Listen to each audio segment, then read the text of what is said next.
everyone. My name is Pastor Keion Henderson. I am privileged to give leadership to the Lighthouse Church. And welcome to another Tuesday with us in this marvelous month that we call Black History Month. And we've gotten a chance all month long to have riveting conversations and awesome dialogue with different personalities, because we as a people, we have so many hues and so many cultures and so much diversity just within the confines of our own culture. And we're excited today to have a very distinguished guest coming to us all the way from Austin, Texas, to spend a few moments with us. Now, I'm telling you that I could not read her bio to you even if I tried. To those of you all around the United States and all around the world who will see this, I am telling you we have a gem of a person in our midst. The bio is extensive, and so hopefully during our conversation some of those layers will be unfolded. But today we want to continue our conversation as it relates to justice, and more specifically, social justice, and how this young lady that we're getting ready to talk to is a part of an organization that sees justice as one of its pillars. I have with me the president and CEO of Houston Tillotson University in Austin, Texas. She is to my right, but she is in your face. Dr. Burnett, thank you so much for being with us today. Thank you, Pastor. The pleasure is mine. It is my honor to have you here today, and I think our audience is getting ready to find out that there is no shortage of awesome black women doing great things in the world today. So since I cannot conceptualize, I almost quit working when I read your bio. I literally read your bio and I said to myself, I am doing nothing with my life. I do know you're from the Midwest. I have an uncle that lives in Cincinnati. I have two that live in Cleveland. And so we've got something going there. And I'm originally from Gary, Indiana, so I know you understand the Midwest vibe. We're family. You're my tribe. Mm-hmm. So tell us a little bit about yourself. You grew up as a little girl, and did you always know you could be anything you wanted to be? Just tell us a little bit about yourself. Just real quickly, I'm first generation, and I didn't know what that meant until I got into higher education. I was in a meeting one time, and they kept saying first generation, and I said, what does that mean? And someone said, that means you're the first in your family to go to college. Wow. And my parents, who I believe are the smartest people in the world, did not go to college. My dad is part of the migration from the south to the north. He migrated to Cleveland from Mississippi, and my mother grew up in Cleveland. And they met, got married, and had my sister and I. And when I think back on my childhood, and I've done a lot of reflection on that now, particularly in this work around social justice, I don't think that I had an opportunity to think of anything other than going to college. Like, it was the 13th grade. I didn't even know I had an option. Oh, that's good. My parents just instilled that in us from the very beginning, both my sister and I. And I went to Ohio State University and got an engineering degree. I don't know who filled out my FAFSA. I don't know. The truth of the story is that my uncle was dating my English teacher. Wow. And she took a special interest in me, white female, Miss Stemick. I don't remember yesterday, but I can remember certain people in my life. And she was dating my uncle, so she took a special interest in me, drove me to Ohio State, which now I know is new student orientation, so to speak. And I went to Ohio State, got an engineering degree, and I worked corporate for a while, and then I married a military officer who is a Morehouse graduate, so my husband went to an HBCU, and I used to go to his homecomings with him. And I was working at Procter & Gamble at the time. I worked at the Washington Post. I had a super corporate career. And I was the blue suit briefcase person. So I married this military officer in the Air Force, and we traveled the world as a part of his career. And I had some just exquisite opportunities. We lived in Turkey for a long time. And when I look back on that in hindsight, and I was sharing earlier, I truly believe that we're vessels. And God pours into us what we're to prepare us for what's coming next. We don't really get it all the time. So in our travels, when he decided that he was going to retire, I had to think about what I wanted to do with my own life. And I don't think I ever really wanted to be an engineer, but I was good in math. So when you're good in math in the 1970s, you're a female, you're black, everybody, you need to be an engineer. And one funny side story, when I told my grandfather that I was going to be he was watching the Cleveland Browns game. I told him, I'm going to Ohio State, Papa, and I'm going to be an engineer. He said, girl, why you want to drive a train? Because in my family, wow, that was not a thing in my family. And I'm from a really strong, supportive, wonderful family. So I did some soul searching what I wanted to do, and I wanted to be in education. I always had this attraction to the power of education. I have a saying for it now that education is truly the great equalizer. Yeah. I mean, it gives us opportunities, because if I stopped at high school, I wouldn't be having the honor of having this conversation with you in Houston, Texas. So I got into higher ed. I got a position at a community college as to teach. And eventually I got into administration, and the rest is history. I actually got my doctorate very late in life because I wanted a presidency, but I didn't have the credentials, and I wasn't qualified for my son said I had plenty of street cred in higher education, but I didn't have the certificate. So I went back to get my doctorate. I actually Googled, am I too old to get my doctorate? Half of the internet said, you're too old, forget it, keep going with your life, your career. The other half said, you're never too old, go for your dreams. So I went back and got my doctorate at the age of 55, actually. And I don't regret that at all, because I think I took it more seriously, and I learned more from it as a person, and I really was able to grasp the science of higher education. So my historically black college story, my husband being a Morehouse graduate, I used to go to his homecomings with him, and I would say, all these fine black people, educated, I could work somewhere like this. So watch what you pray for. I was like, God, I could work somewhere like this, because you will get it. So that's, my elevator speech, my life. I have two beautiful children. My daughter works in special events, PR, special events communications in Los Angeles, and my son is a journalist, and he works in Washington, D.C. And those are my greatest blessings. I say that a lot, the people who call me mom and mommy.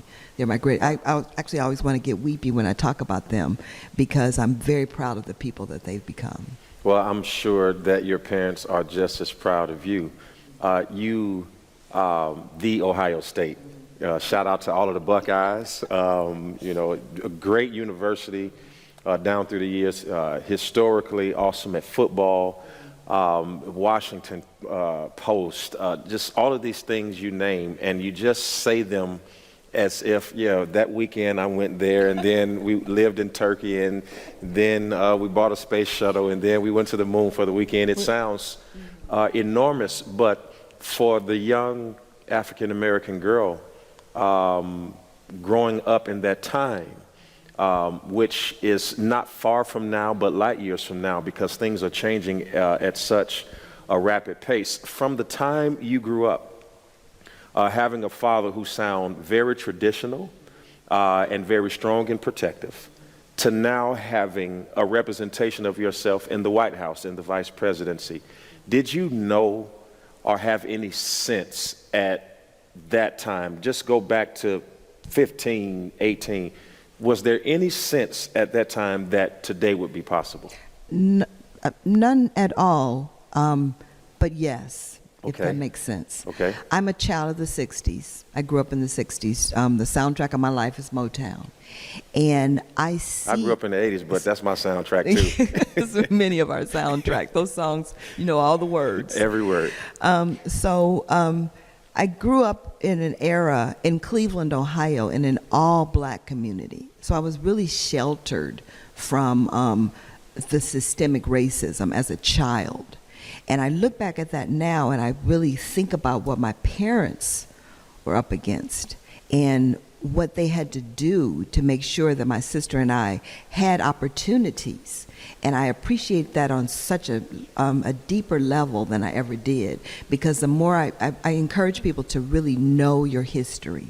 And the more I read books like Caste and White Rage and The Warmth of the Other Suns, and I became to understand and know my own family and my own history, and it instills in you a sense of pride.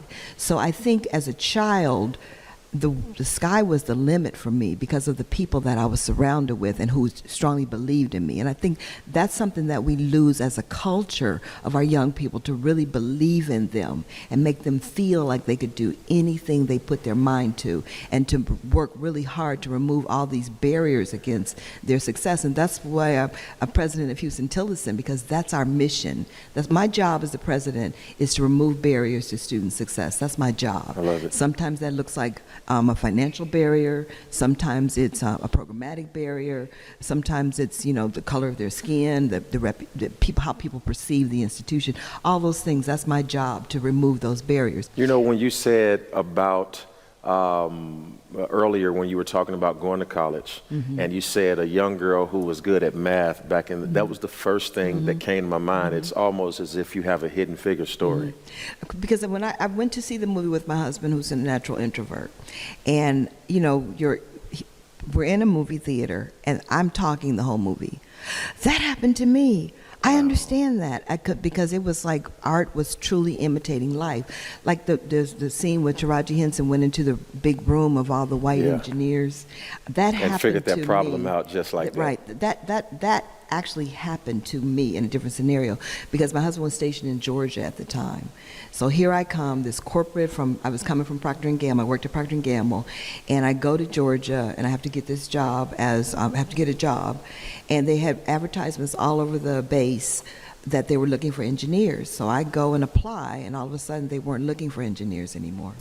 So because of affirmative action, they had to give me an interview. And the guy even asked me, was Ohio State accredited? And I was super offended by that, because Ohio State at that time was in the top 5 in the nation, but it was looking for any reason not to hire me. And it was Georgia, this is pretty deep South. And I had a real cultural experience, which I believe has prepared me for some of my life experiences in Austin. So when I saw the movie Hidden Figures, I felt bad that I had taken my journey for granted. Because when I got to Ohio State in 1975, the movie Hidden Figures was from the late 60s.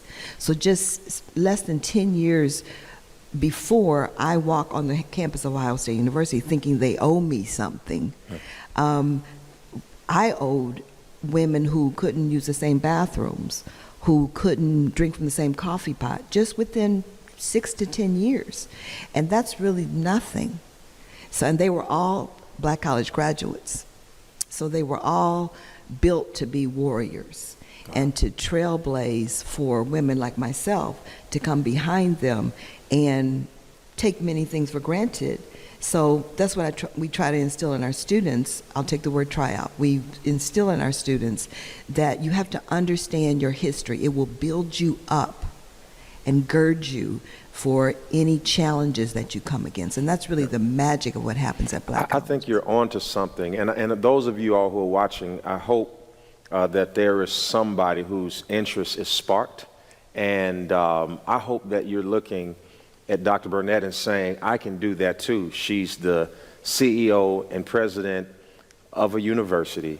You've heard places like Procter & Gamble. You've heard places like Wall Street Journal. You've heard military. You've heard that her story is etched and stitched in all of these pillars of power, and yet she sits here talking to you really as a representation to the fact that you can do it. I believe that education is the great equalizer. I think you said that earlier. We had a conversation earlier this month, and we were discussing justice. And I said something to the effect that until the educational system, and I mean all the way from general all the way up until higher, has some sort of attention to it, we'll always be in the deficit. For instance, my experience with education is I've never gotten an education degree as it relates to school. But I was a pastor in Fort Wayne, Indiana. There was a principal named Hal Stevens. His school was across the street from the little church that we started. It had 125 seats in it. That includes sitting on top of the baptistry, the choir stand, the drum seat, and the fold-out chairs that we purchased. It was on 1 acre of land. We had an $856 a month mortgage on that building. $40,000 was given to us by a young man who was the president of a bank who was a fan of us playing basketball, and that's how I got it.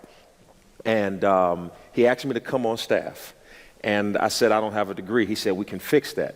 And somehow, through whatever he did, I was brought on as the parent-teacher coordinator at a Title I school where, by definition, 80% of the kids had to be on free or reduced lunch. And so I'm there. I find out really the reason why I'm there is because all of the students are black and all the faculty are white, and they need somebody to translate. An interpreter. An interpreter. They need somebody to tell the black parents we're not racist. Your child absolutely needed to be suspended. And in some of the instances that was true, but I did see that although a lot of them were not racist, they had prejudices, preconceived ideas about what people of color were like. And it helped me to see both worlds. It was my first introduction because, like you coming from Gary, Indiana, I was shielded from systemic racism because everybody was black. The mayor was black. The Congress people, the city council people were black. We were black. So I didn't see it until I went to college. But when I finally got old enough to realize why our schools didn't have books and why the pages were missing, I realized it was a tax-based issue, that the schools were funded by taxes and we were not paying taxes because most of us were in apartments.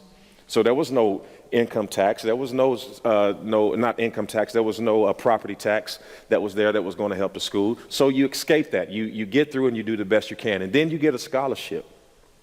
And you go into universities thinking that these people who are not athletes, who are there because their parents can afford it, are smarter than you. And then you realize you know as much, if not more than them, but they had money and you didn't. And then you have Ivy League schools where people like yourself have the intelligence to get in, but maybe didn't have the resources to get in. And so now you can't get this education because you can't afford it. And that education is given to people who can't afford it, who are not soaking up the education because they just pay their way. The entire system is broken. I want you to speak to that because you see it from a firsthand basis. And I remember when George Floyd died and they put their knee on his neck, one of the things I said is you just can't take your knee off of our physical neck. You've got to take your knee off of our economic necks. You have to take your knee off our educational necks. When you privatize prisons and people get paid to fill them and disproportionately filled with people of color when we're only 13% of the population, you mean to tell me that we're 90% of the problem? There's a lot broken. And you sit atop these boards, and there's some parent listening right now, they're clapping saying, Pastor, you're knocking on my door, and I need answers from somebody who has a pen and a sword. I want you to talk to us about why that's an issue and what we can do as a people to overcome some of those barriers. We as everyday citizens, we cannot unlive our history. I saw this quote from Maya Angelou the other day.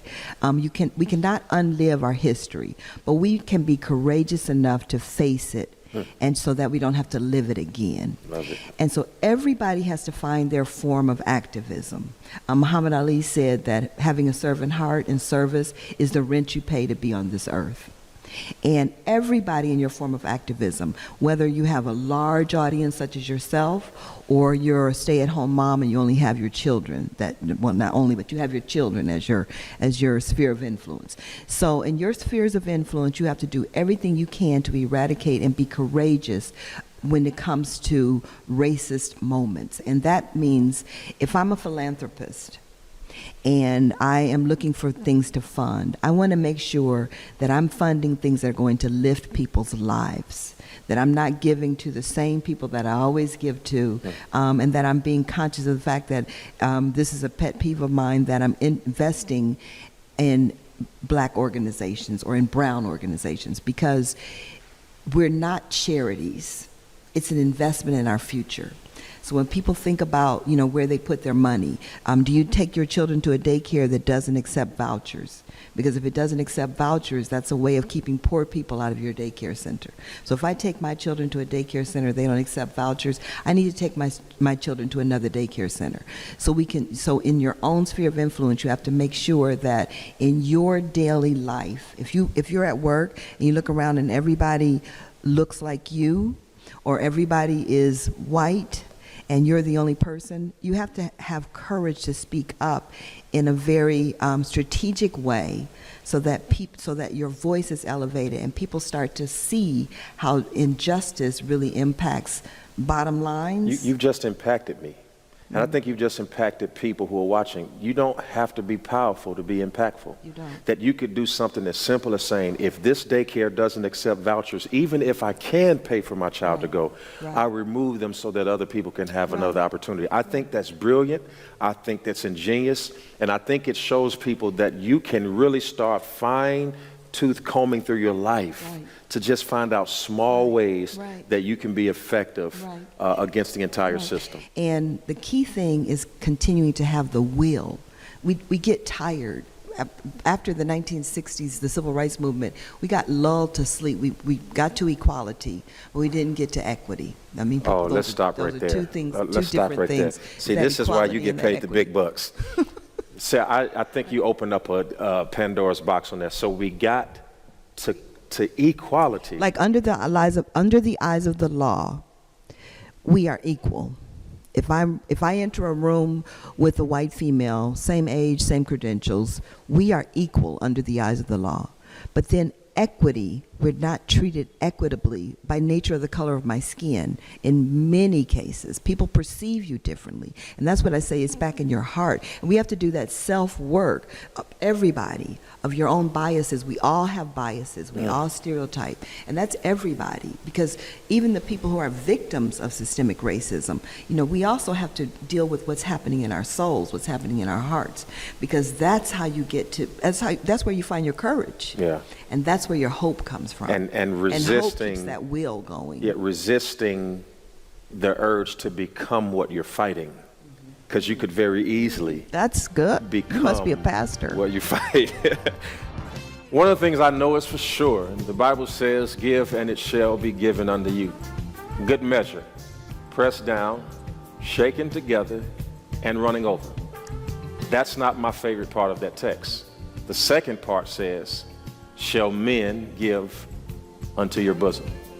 Some of you all have watched this message today, this conversation, and you thought, wow, that's audacious. It's something that I cannot do. I want to assure you, there is nothing that we talked about that you cannot do.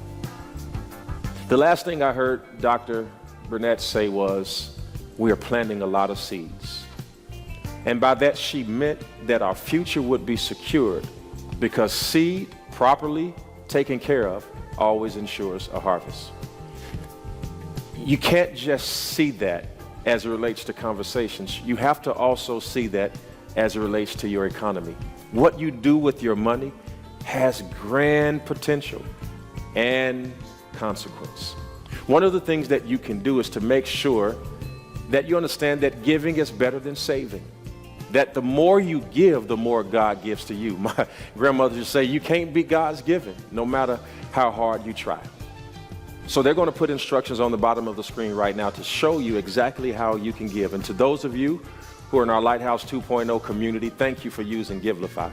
For those of you all who watch us online, but you are local members, thank you for texting to give and using our TLHC app in the App Store. And those of you all who are a little old school to say, God says, bring the tithe to the storehouse, and you still have to bring it, we thank you as well. Any way you do it, we are appreciative. It's because of you that during this pandemic, we've been able to help over 120 homeless people to have 3 meals a day for the last 4 months. It's because of you that we've been able to feed 2,000 families every quarter, and we just the other day had another anti-hunger campaign, because we will never stop until everyone has something to eat.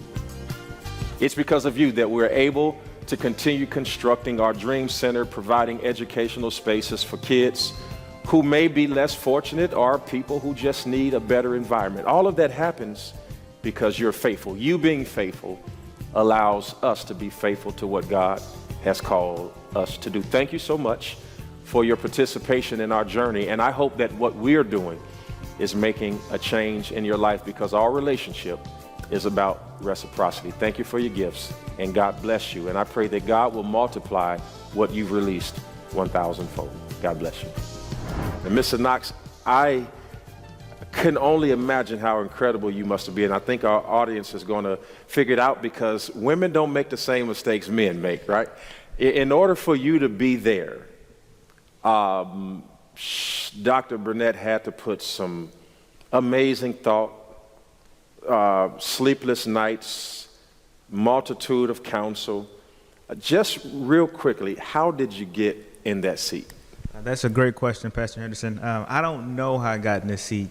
I think I got fired at least 100 times up until this point, and I might get fired when we leave here today. So if I need a job, I might be back at the church looking for an opportunity. But I think in true transparency, President Pierce Burnett and I have been working together for about 16 years now. Wow. And so I came to President Pierce Burnett in a different capacity. I was complaining about something. And so the president said, well, do something about it. And so that was my call to action. And since then, we've been working together at universities to ensure that we provide a strong ecosystem for students to be successful. And we recognize that education is something that really changes the game for families, for individuals. And so it's been my great honor to work with President Pierce Burnett to help move institutions forward. And it's just icing on the cake that these institutions are historically black. I had the great privilege to attend Central State University, a sister HBCU in Ohio, Wilberforce, Ohio to be exact. And so the opportunity to be at another HBCU to work and to help deliver education and to build the ecosystem, I couldn't turn that down. So I'm always grateful to President Pierce Burnett for inviting me to Austin, Texas to be a part of this opportunity, because had it not been for President Pierce Burnett, I would not be in this seat. You know, I'm a young aging African-American man like yourself, and Dr. Burnett, there's a mother watching now. And I don't know, we've been blessed. This mother could be in Ghana. She could be in Lagos or Accra. She could be in New York or Atlanta right now watching this. And she has a young son. And she wants to know, what do I need to do to ensure that my boy has a shot? What was it about Mr. Knox that made you take a liking to him, and what credentials and personality interests and what values are encapsulated in him that you could tell a mother, make sure your son has this in order to have a shot at this game? This is a rare opportunity for me to really congratulate Wayne's mother and grandmothers, because they did a phenomenal job with him. Black women. Black women, strong black women. And he has a tremendous work ethic, commitment, and a spirit of discernment. And the reason I believe we make such a good team is because I oftentimes make decisions with my heart. And when you're in a leadership position, that really is not best for the entity that you're making decisions for sometimes, because it's about this military wife in me, it's about the Navy, not always about the sailor. So sometimes I try to make all the decisions for the sailors, which may not be the best for the Navy. Mr. Knox makes decisions with his brilliant brain and wraps compassion around it as necessary. And that's why we make such a good team, because we keep each other on the straight and narrow.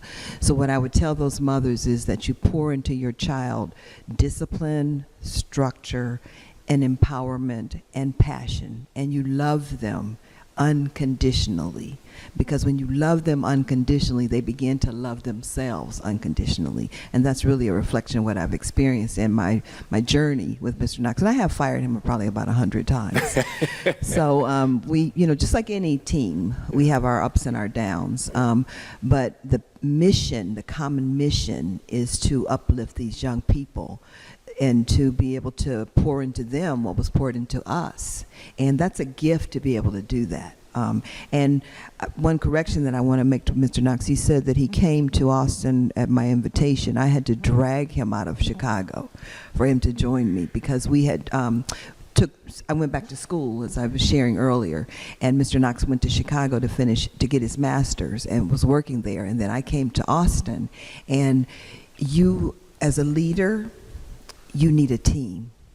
Because my successes at the institution or in my career are not my successes. They're the village of people that I have around me. And his title is reflective of that. It's really the Chief Operating Officer, to be able to really get things done on the campus. Yeah. I'm the visionary. I'm out there. I have the vision and at the pleasure of my board. But then I need people that actually can make things happen. And that has been my experience thus far. Yeah, I've heard it said this way, that every successful team needs a visionary that's not a facilitator and a facilitator that may not be a visionary. You need both of them. You also said some throughways that made me, there is something about your generation of women, which my mother is in. There's certain language that you all use that is cross-cultural. Discipline. My mother used to say that discipline is far cheaper than regret. She used to tell me that all the time, and about working hard and about getting it done. And you and I have a similar path, because I went to East Chicago Central High School, and I am from that area by way to here to Texas. And here you are coming from Chicago to Texas. So with that being said, I know what you saw. I know what you experienced. Nobody has to tell me anything else about you. If you spend any time in that city as an African-American man, I know what applause you deserve for having made it out alive with sensibilities. The average age of the African American on the street that I grew up on, Ellsworth Place, was 25 when I grew up. I used to worry about making it to 25, whether or not I would live long enough to break the average. And I remember we had a party on the day that I broke the average. How did you not get caught up in drugs and in gangs? And if you did, how did you escape it? Because you are the quintessential American dream for an African-American male who's trying to figure out, how do I make something out of myself when I don't have the tools that other counterparts have? What did you do? How did you do it? And bring some other African-American along with your words on your progress. So that's a really big question. Thank you for asking that, Pastor Henderson. The chief thing is, I'm afraid of my mother. To this day, if my mother called me right now and said, "Be here, do this," I'm doing that right no there. Doubt. No doubt, no questions asked. I don't care how grown I think I am, how grown I am. That was the chief thing, my mother. And then I had praying grandmothers that really kept me on the straight and narrow. Now, I got into trouble, did things I should not have done, gone in a lot of places I should not have been. But it was that fear of being caught, one. Then also the other fear was of disappointment. Because I know my mother and grandmother sacrificed so much for me to be able to be present in any space. And so it was me wanting to live up to their expectations, to do and to be better. Being from Cincinnati, very similar situation where African-American men, they were supposed to die young. And so I didn't want to be that person, because too many people in my family had died young for various reasons. And so wanting to get beyond that 23, 24 age range was my goal.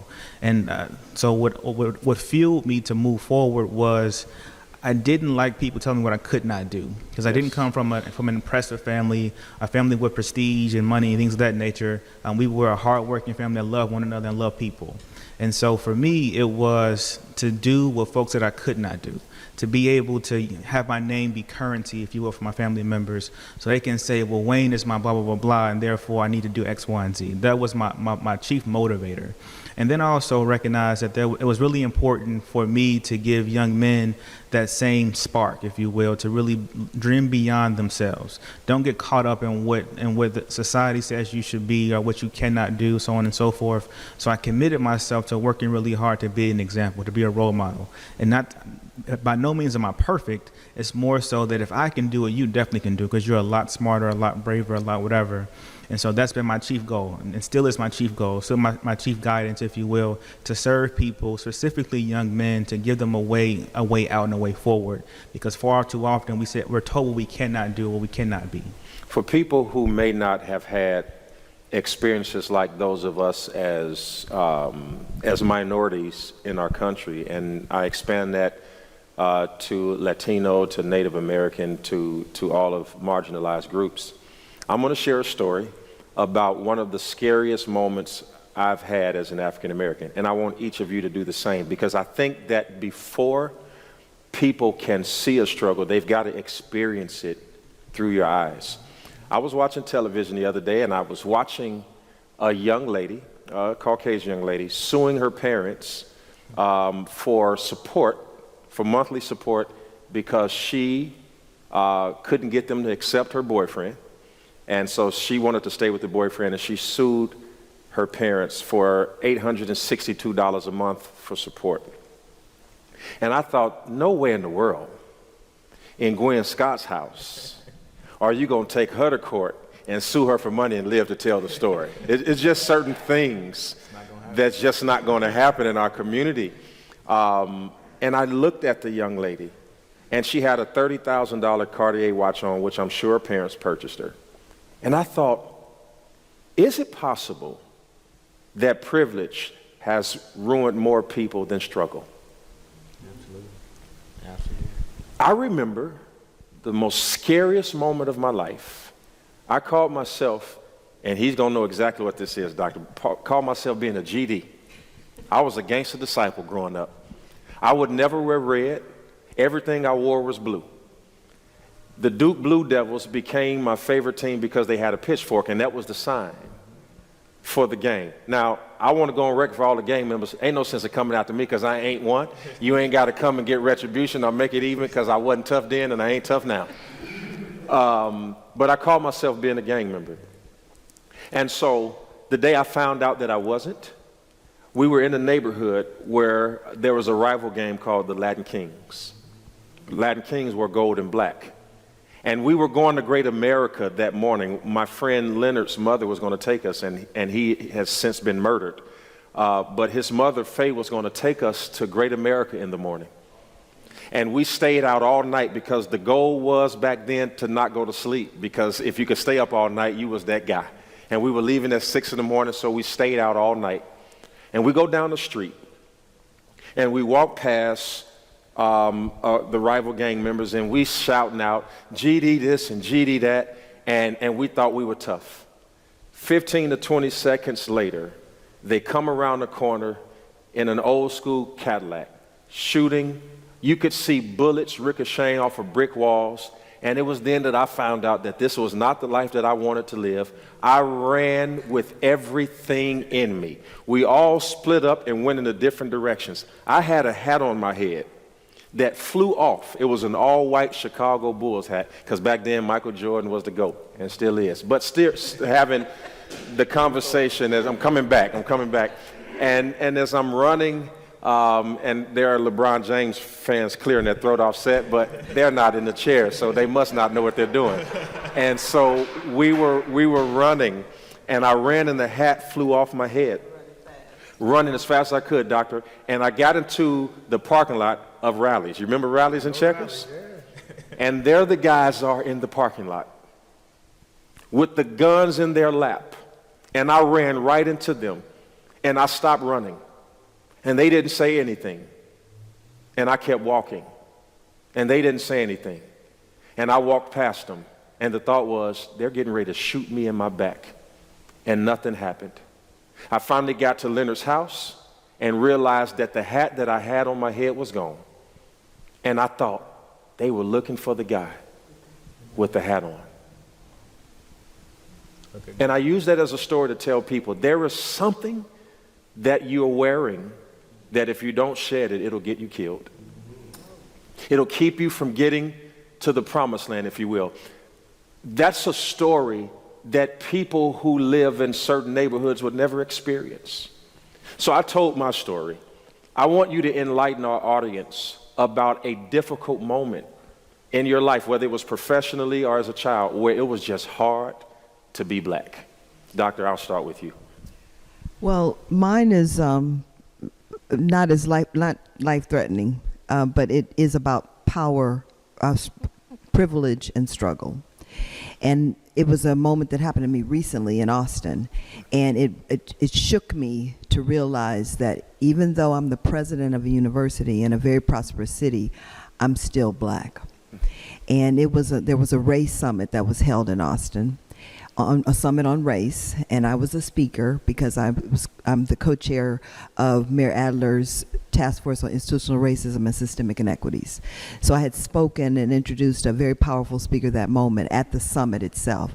And then that evening, they had Brian Stevenson and Mary Wright Edelman speaking. And then after that, they had Mary Wilson from the Supremes, so the VIPs could go to the after party, if you would. So that evening I go and I'm checking in at the table of where you check in to get your badge or whatever to be able to attend, sit in the VIP section and then to attend the after party. And I give her my name and she gives me like a ticket to get into the event. So I say to her, I said, well, don't I need a badge or something to get to to the after party? And she looked down and she said, oh, I'm sorry, but you're not on the list. So I said, well, that's odd because I'm a speaker and I got the letter. So she said, I'm sorry, but you're not on the list. So in that moment, I kind of felt like this is odd. So I went on inside and I go to sit down in the VIP section and they stopped me and they said, you don't have, you had to have a certain thing on your badge. So I'm sitting down, I'm steaming now a little bit. I'm embarrassed, all those things that are happening in my mind. Your mind takes over, you start talking. So a very dear friend of mine who's of influence in Austin sends me a text and says that she'll meet me she's not coming to the lecture, so she'll meet me at the Mary Wilson event. So I write her back and I say, well, I'm not on the list, I can't get in. So she wrote back, that's ridiculous. You're university president, you spoke at the event. So she uses her influence to then contact the venue and for them to say that this is a grave mistake. So they come to find me, if you will, and then to give me my badge. Well, this time I got an attitude. I don't even want to go to the event. So I went home. And my sister, who was in the diversity and inclusion work, she really talked me off the limb. And because I was saying, well, maybe my staff didn't do something. She said, no. She said, you have to embrace that even though you are the president of the university, people still see you as a black person. And they still will use that power against you. And it's important for me to remember that even though I'm privileged, and that fuels me in my work, because even though I'm privileged, if you will, I still have to be recognized the fact that my skin color says something to people. So the reason it came full circle for me was the next morning I went to a business luncheon, and as I was leaving, I saw the wife of the then president of University of Texas. And she said, Colette, I was really surprised that I didn't see you at the event last night. And so I told her, I said, well, I wasn't on the list. And she said, that's odd. I wasn't on the list either, but they let me in. Oh. And that, for me, was really like a period to that moment. But I'm glad that happened to me because, like you said, that struggle, which is nowhere near the struggle, the struggle for me is much larger than that. But for me, in that moment in my life, the struggle, that made me realize that you still need to do a lot of work for your own people. I love it. Because you're the president of a university and you weren't on the list. And that's just, like, for me, and I remember, it's funny, I remember how it felt, what it looked like, the venue, everything. And I miss Brian Stevenson because I got an attitude and I left, so I blocked my own blessing. But that was just really a moment for me to remind me of the work that I need to be doing in my everyday life. Mr. Knox. Man, I feel like I'm the person speaking after the choir goes up to do their thing. I don't even know how to top either one of those stories, even engage in the conversation. I think, I really am struggling following those two great stories. I really think one of the biggest kind of life-changing moments for me. So growing up in Cincinnati, urban city, Cincinnati, when I was coming of age, had gone through a very tumultuous time when it came to race relations between the police and the black community specifically. And by the time, at this time when it reached its peak, there were 25 black men who had died from gunfire from a police officer. And so the city was kind of just bubbling up. And I had just started driving, and I was cool, seat back, music blasting, the whole cool kid thing at 16, driving. I don't know whose car it was, it wasn't mine, but driving somebody's nice car. So I get stopped by the police for not doing anything other than being black while driving. And so that moment was frightening for me, but at the same time empowering for me, because I was able to navigate that conversation and move through that situation. But it called me to action, to be very intentional about my efforts to help shift city policy, if you will. So I went into public administration as a part of my journey in my career, and education is a part of that. And so that moment, that series, if you will, in my life has helped me to really be very intentional around ensuring that black men specifically have what they need to be successful, have the communication, critical competency skills, just to be able to navigate those kinds of spaces. Because not to say that if you're smart or you speak well, that won't happen to you. Yeah. It's less about that. It's more so you knowing how to manage the situation. And it increases the odds. Yeah. It increases odds, and I think we have to admit that. I was recently pulled over by a police officer in an SUV that was rented. Mm-hmm. And he asked me, do you know why I pulled you over? I said, I don't. He said, you were speeding. You were going 31 in a 25. Now, you know how we do. We think, you're going to be petty, but I was speeding. I guess if he says 31 in a 25, that's over the limit. Mm-hmm. But this is how I addressed him. He said, license. My question was, are you going to allow me to reach for it? He said, yes, I am. So I knew that would put him on the defensive, because that's almost like an accusation. You think I'm one of those guys. Are you going to allow me to reach for it? He said, sure. He crossed his hands in a very subtle manner. I get the license out. I give it to him. He goes back. He runs it. He comes back and he says, I'm going to give you a warning. Have a great day. Now, if I would have been irate, it probably would have went different. And I don't want anybody watching to get upset to suggest that because you follow the law all the time, the law will serve you. But you do increase your odds when you have the critical competency skills to know that at a scene you have the right to ask for a supervisor, just like you do in a grocery store.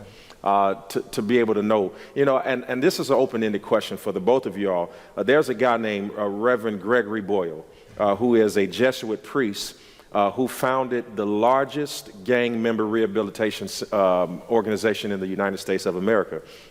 It's called Homeboy Industries. I don't know why I came up with that name, but that's what it's called. And he said that Jesus took 4 things seriously: inclusion, nonviolence, unconditional loving kindness, and compassionate acceptance. Those are the 4 pillars that he uses to advance the bar of justice. Prior to you, we've had discussions with people who were younger and said that they had to admit that when people started looting and burning down Targets and gas stations and Wendy's, they didn't flinch because at least we had their attention. I want to talk about that controversy. Is our path forward etched in some violence and some critical thinking? Or is it Dr. King's path or Reverend Boyle's path? Is it the nonviolent, inclusive, unconditional loving kindness, compassionate acceptance route? Which one of those routes gets us to the mountaintop?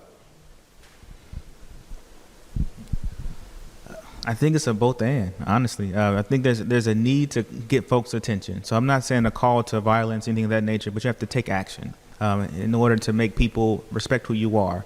So I'm one that boycotts economically. So if I feel that your business or what you stand for doesn't represent the black community, then I'm going to not support you with my dollars. So I think that's the call to action that a lot of black people need to think about now, is where do you spend your money? Because when you start to not spend in certain places, people respond very differently to you.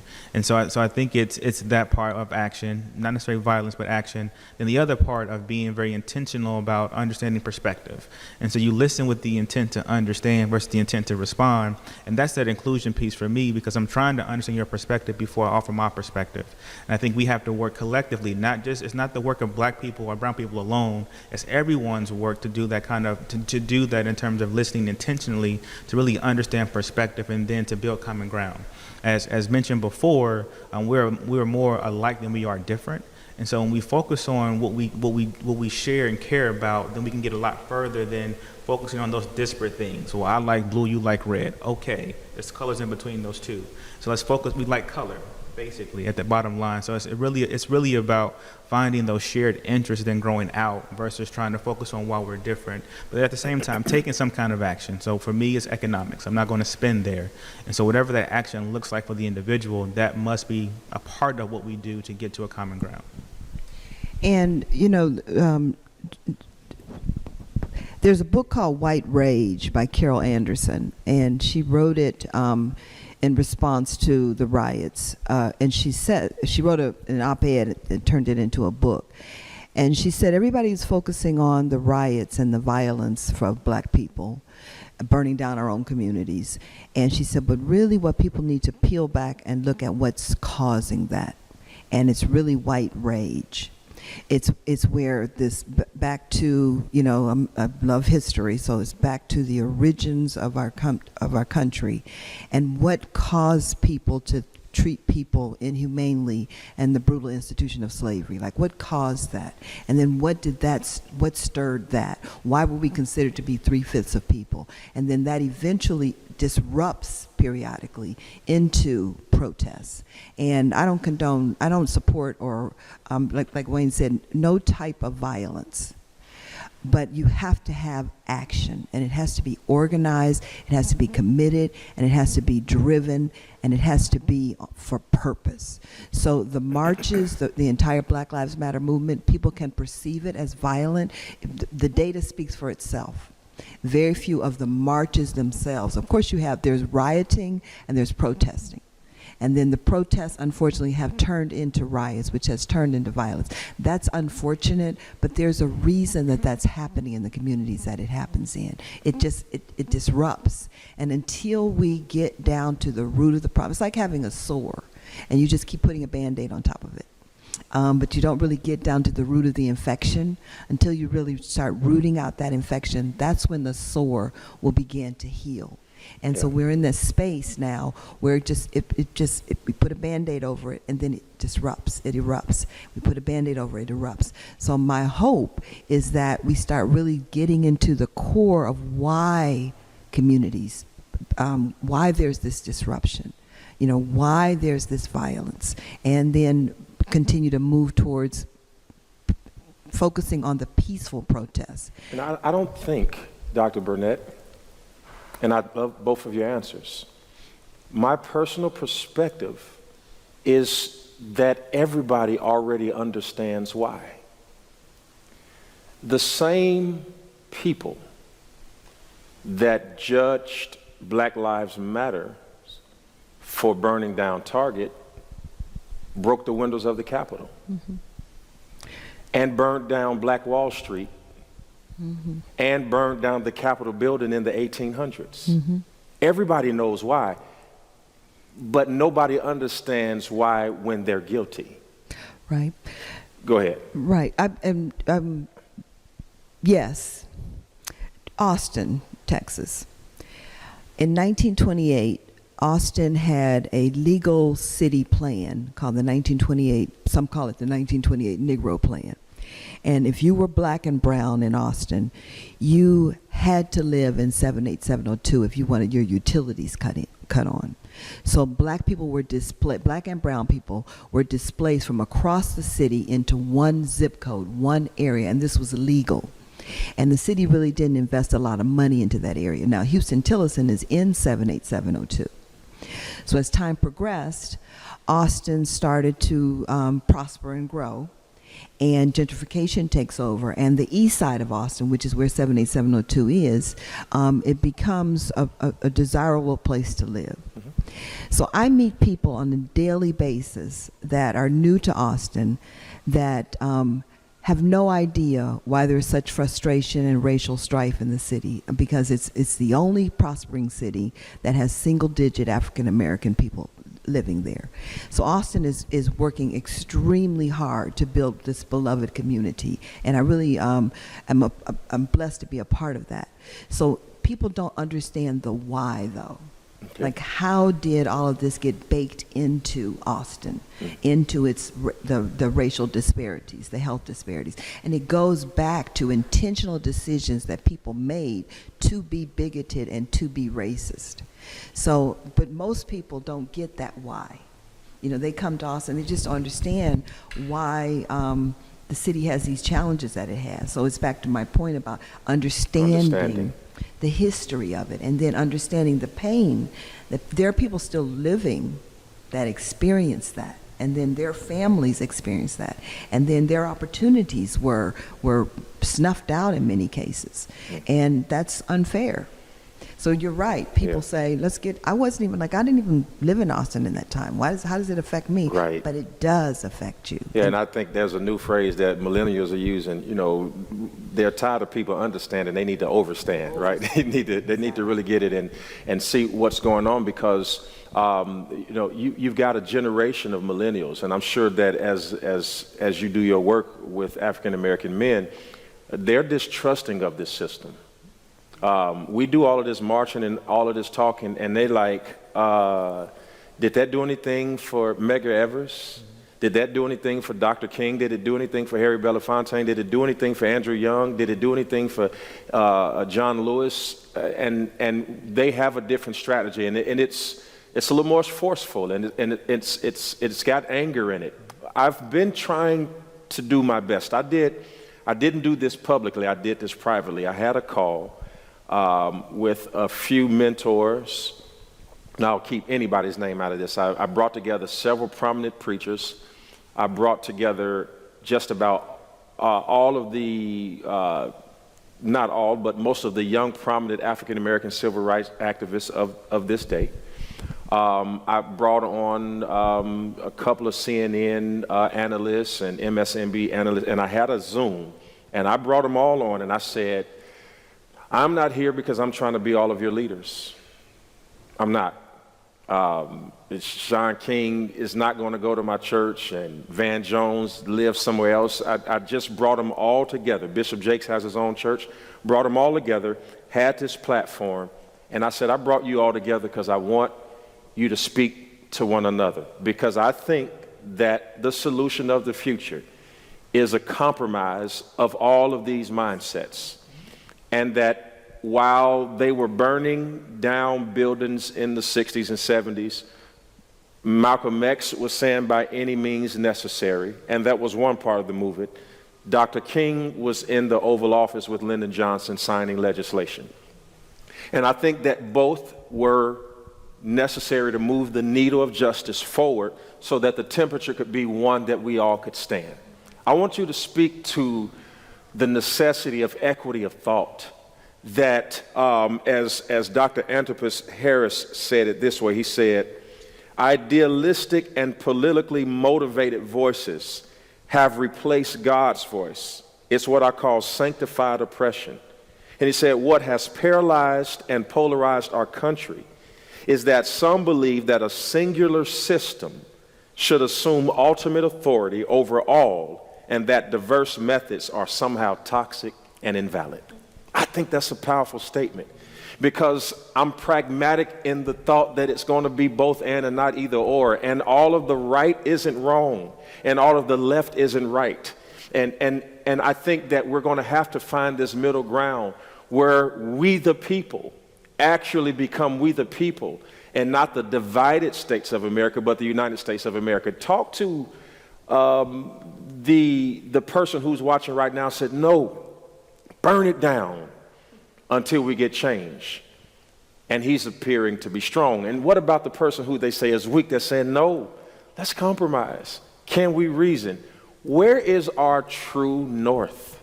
Where is that star? How do we come together really so that all of us can see that this solution is not monolithic, but it has to be multiple bullets in the chamber, if you will, if we're going to kill this demon that we're now facing? So I think it's back. So I think that some of the leaders you mentioned, like King and X, towards the end of their journeys, we found more of them converging together versus diverging from one another because they recognized that it was a both and.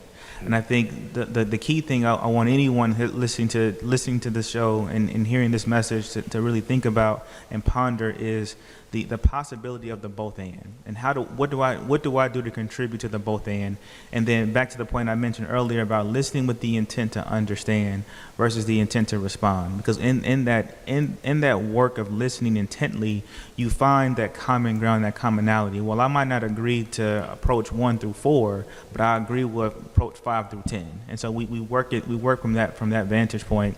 I think that's the key thing, is to really spend time thinking about the both and what I can bring to the table with my unique skill set to help advance this work, because there's not one path forward. While there may be different streets going in one destination, that's the way in which I feel we have to think about this body of work around equity and around justice and around working towards a common goal. One of the things I studied when I was in graduate school was the Universal Declaration of Human Rights, and so in that it's this undeniable statement that all of us, regardless of where our country of origin, our race, our gender, all the different parts and pieces, we have this common set of things that we need and we deserve as people. And so if we think about that universally and how we all have this shared space called the earth, we have to work collectively together, and it goes right back to that both and that we have to work together collectively to understand it. And then back to my point that I thought was really, really powerful for me, was listening with the intent to understand. Because while I might be from Cincinnati and you are from Gary, and a person may be from some part of China, Cleveland. Yeah, you keep saying Cincinnati. She want Cleveland in there. Get it in Cleveland, there. Cincinnati, Gary, and some other part of the country. We all care about the same thing at the end of the day. That's true. And so it's just a matter about how do we listen to the other person's voice and to give that person's voice space in the room. And because that person's voice is in the room does not take away from your voice being in the room. I think we've gotten to a place as a society where if my voice isn't the loudest voice, then there could be no voice. And that's no way forward, because then you have nothing but chaos and nothing but nothing really. And so it's really important that we really be intentional around giving everybody a space and a voice in the decision. I like that. Just very quickly, there's Dr.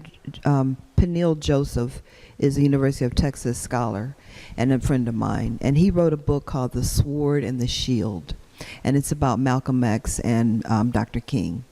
And you pick who's the sword and who's the shield. But in the book, he clearly articulates how they complemented each other. And perhaps what happened with the civil rights movement would not even have happened if we didn't have the sword and the shield. The sword and the shield. So you need the sword sometimes, and you need the shield sometimes. And it's not the sword in a violent way, because Malcolm X was not violent. He's painted as the American nightmare, and Dr. King is the American dream. But they actually respected each other highly from afar, and they only met each other in person one time. And their perceptions of each other early on was what they were reading in the newspaper about each other. Yeah. So they built, and so we as people, we also built these images around them, that King was perfect and that Malcolm X was a villain.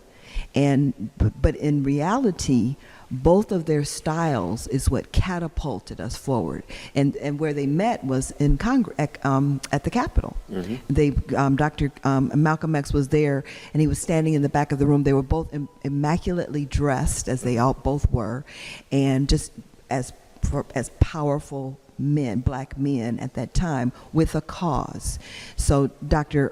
Malcolm X was standing in the back of the room, apparently, and as Dr. King left, they saw each other and actually greeted each other and had a brief conversation. So you think about that, these two iconic men with very different personalities, very different approaches, but both very necessary in getting the work, in getting this work done. And I like that, because I think that what was supposed to happen, the propaganda that has always been instituted for people of color Say, for instance, the Willie Lynch documents that were designed to make us hate each other and to hate our own skin, which created what one writer calls an imposter syndrome that makes us feel like we don't belong, and we actually do.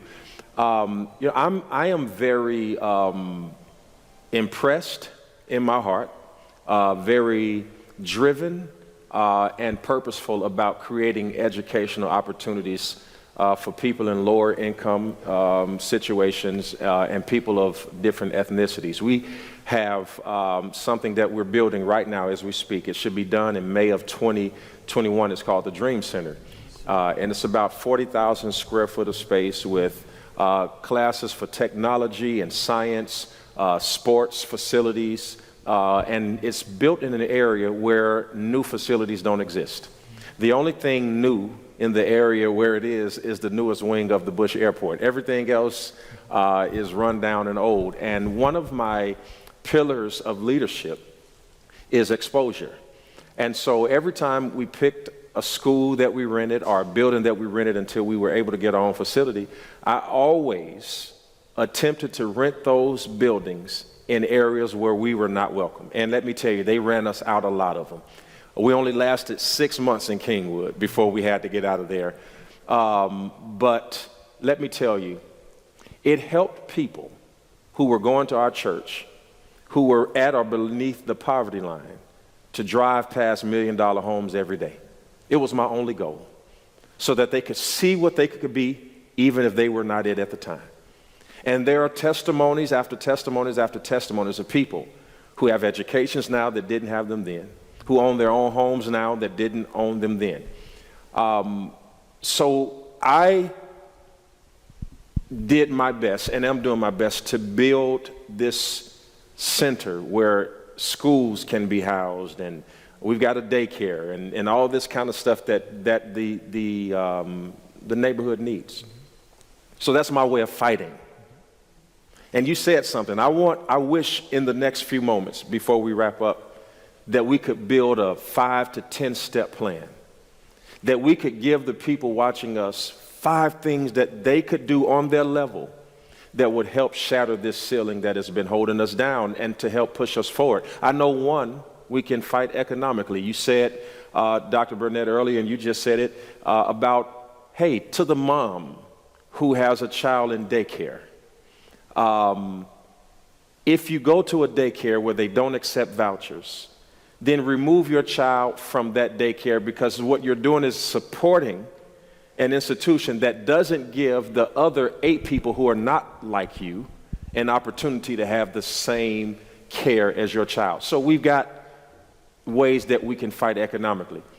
We can edit this any way we need to speed it up, even if it takes you time to think about it. What is a plan that we could give the people right now? 5 things that if they did it, they would be contributing to the struggle, if you will, or contributing to the fight to help advance the causes of Black and brown people. I'm biased, but Okay. for me, education is step one. The more we can educate our people in and out of the classroom, of course I'm biased to the classroom, the more equitable we can become more equitable your opportunities are. Without that education, everything feels around it, like even your own health. You have to be educated on how to take care of your body, your finances. You have to be educated on how to break generational poverty and to build individual wealth. So it's the education on the topic, and it's to take it, to take your life's journey in your own hands, because a lot of people think that an education, higher education, is not affordable. It really is. You have to work at it. You got to work hard at it. So what are some of the ways that a higher education could be available to somebody who thinks that it isn't? So you're depending on your socioeconomic level, you're eligible for federal dollars through Pell, which is not a loan; it's a scholarship. It's a grant, and there are all kinds of scholarships available, need-based and merit-based. But you have to work at it, and you have to find an institution where it's a fit for you.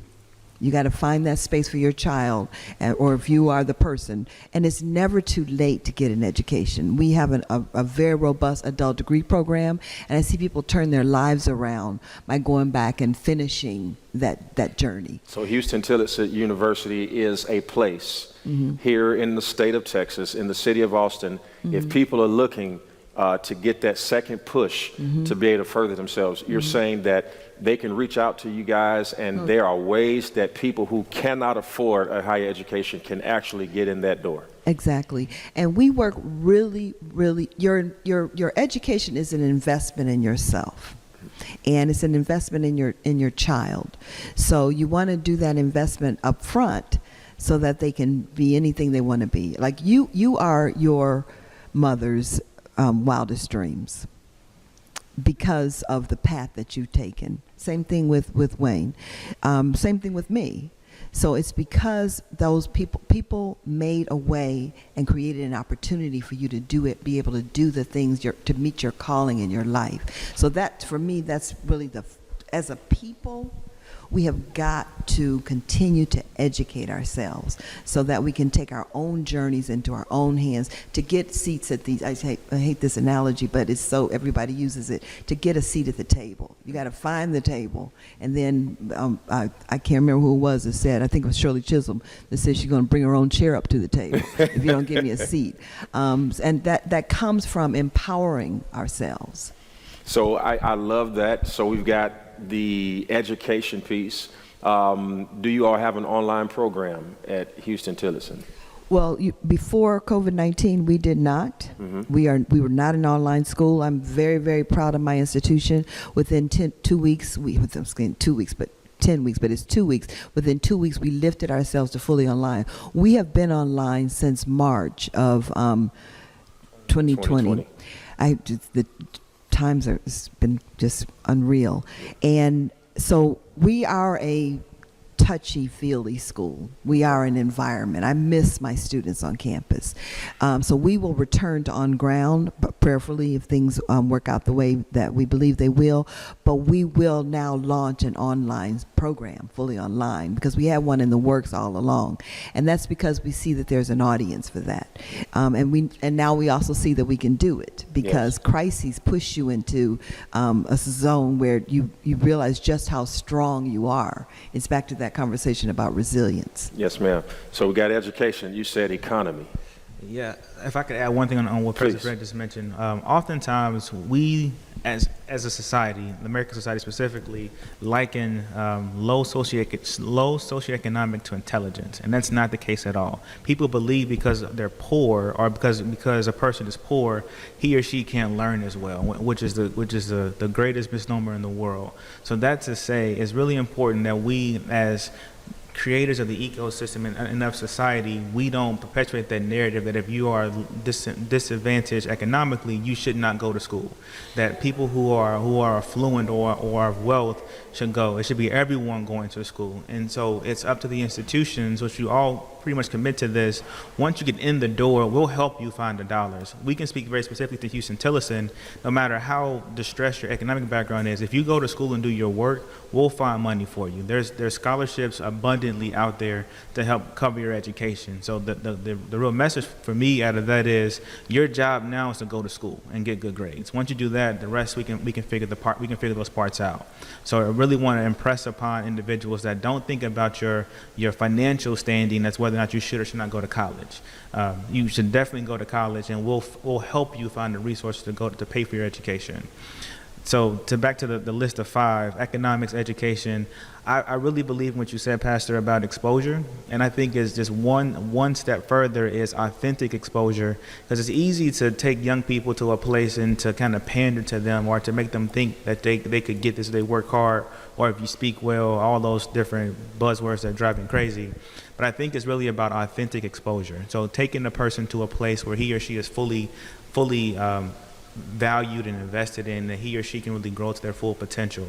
Because there's a development theory about windows and mirrors. So to give a student a mirror into give them a mirror to see themselves or herself in a person who's accomplished, and or a window to see their future. And so it's really important that we be very intentional and authentic in exposing students to an array of things, whether it be a person, an institution, a life opportunity. Those are really, really important from my perspective. So right now at the bottom of your screen, our team is going to put up 3 things that you can do, that you need to focus on. Number 1, it doesn't matter what age you are. You heard Dr. Burnett said she got her doctorate degree at 55 years old. It's never too late. It's never too late. Moses, if you're a Bible reader, he didn't become the emancipator of Israel until he was 40. Stayed in Pharaoh's house for 4 decades before his life got started. And then the next 40 years of his life is where his work really started. So now you're talking about an 80-year-old leader who is still blazing a trail. So you got to go get that education. And you may say, oh, they are teaching things that are not usable. Education is not about what you use. It's about the critical thinking skills that it develops within your mind, so that you will know not just to think, but you will know what to think about. That's the purpose of education. The second thing they're going to show you is that you've got to work in the economic realm, economy. You got to know where you're spending your dollars. You have to know that there are communities that are successful where the dollar turns over 7 to 15 times, and you got to know in your community that by the 13th hour, the dollar has already left your community. And you may wonder why things look different. Most of the things that take place in your communities are tax-based. And if you spend your money in other areas, well, there goes your sale tax. If you buy your car in another city, there's the sale tax. If you live in another area and commute and come back, there's the property tax. So you've got to understand that you have an economic power, no matter who you are, what color you are. Some people get this. I want you to get this down in your spirit, that you have an economy power, and that you should be more of an economist than you are a spender. Make sure that you have something left for the people that you love. The Bible says a wise man provides an inheritance for his children's children. So you got to understand, you've got education, you've got economy. And then Mr. Knox, who, by the way, my middle name is Dwayne, his name is Wayne. Who would have thought that we would be that closely aligned? Gave you your 3rd E. You see it right at the bottom of your screen. Exposure. Get away from the people you run with exclusively.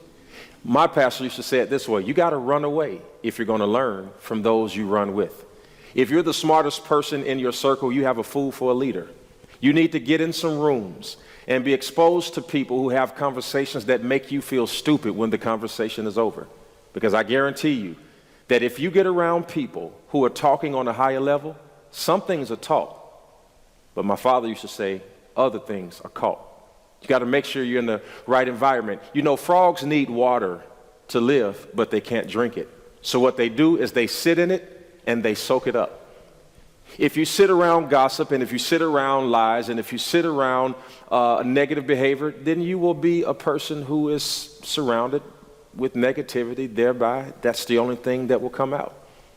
But if you replay this conversation over and over again, and if you don't believe that just because you watched it live that you got it, that you got to go back and look at it again and again, and if you are a Bible reader, the Bible says, thy word, he meditates on it both day and night, and he shall be like a tree, according to Psalms 1:1, that is planted by the rivers of water. That word planted is actually a Hebrew word that means transplanted, which means the tree used to be somewhere else, but it found itself placing its roots by the rivers of water. Sometimes you have to transplant yourself. Sometimes you may live in the hood, or you may live in the ghetto, or you may live in the lower side of town, but doesn't mean that's where you have to spend your time. You can go find libraries and rooms and book clubs and different places where you can go and expose yourself. You know, we've got one lady on our staff. She had an opportunity to sit at a table with a king and a queen and some other famous people, and the shoes on her feet were $50. She sat at the table with people who had tens of thousands of dollars invested in their gowns, but her shoes were $50, and the dress she wore was donated to her. Because here's the other thing you need. You need a mentor and a sponsor. You need to impress somebody who has access to the room so that they don't mind bringing you in the room, and make sure that when they bring you in, you don't embarrass them. Make sure that you understand the language that is to be spoken at the king's table. Make sure that you can change your dialect and that you can use words. And by all means, don't go in talking, go in listening, because the listener is the person that people want to hear from. You've gotten a lot from these individuals who have spoken to you over these last few months, or few weeks, I should say. You've gotten a lot of information. What you do with it, there's the challenge. Did you know that you will spend 4 years of your life waiting in some sort of line? Maybe the grocery store, maybe the bank. You will spend 4 years of your life waiting. And the people who are successful are the people who have learned to utilize their delays properly. So maybe no one has let you in the door yet, and nobody's knocking your door down, and you haven't landed the job, and maybe the loan, the interest rate is higher than your friends. But I am a preacher. I will tell you, they that wait on the Lord shall renew their strength. They will mount up with wings like eagles. They will walk and not be weary. They will run and not faint. I hope that you've enjoyed these series of discussions. I hope, as John Lewis said, that this was good trouble. I hope you were challenged. I hope that you feel that you can go forward. There's several things that you can do. I wrote a book called The Shift. There are many cues and clues inside of that book that can help you to realize it. You can go to Houston-Tillotson University's website, and you just heard them say, if you'll get in the room, they'll find the money. And it's online, which means you don't have to leave your city or your state. You can do whatever you want to do, but you have to do it. I want to thank you, Dr. Burnett and Mr. Knox, for your time. I want to thank you for your conversation, but more importantly, thank you for allowing us the rare opportunity to hear you think. It has truly been an honor. You rarely get to see the fruit from the trees, from the seeds that you plant. And you're planting a lot of seeds. Keep going. Thank you so much. Mr. Knox? Thank you, Pastor Henderson. It's just been an awesome experience to sit here and to hear from you and to learn from you. And I get to hang out with President Burnett all the time, so I'm grateful for her as well. So just thank you for letting me be here today. So. Well, you haven't seen the last of these two individuals. Hopefully some of you all enrolling right now. Who wouldn't want to have a CEO and a COO that would drive all the way from Austin to Houston to have a conversation to the world? We love you. God bless you. Until the next time, we love you, and ain't nothing you can do about it. Listen, we have created a way for all of you all to connect with us online, whether you live in the city of Houston, out of the city of Houston, whether you're in another country. We've created a platform called Lighthouse 2.0. And it is nothing more than my way of connecting to you wherever you are. So right now they're getting ready to put a link up on the screen, and you're going to be able to go to that link, to that place, and say you want to be a part. Come check us out. We got a lot that we've given, and we got a lot more for you. I cannot wait to see you at 2.0.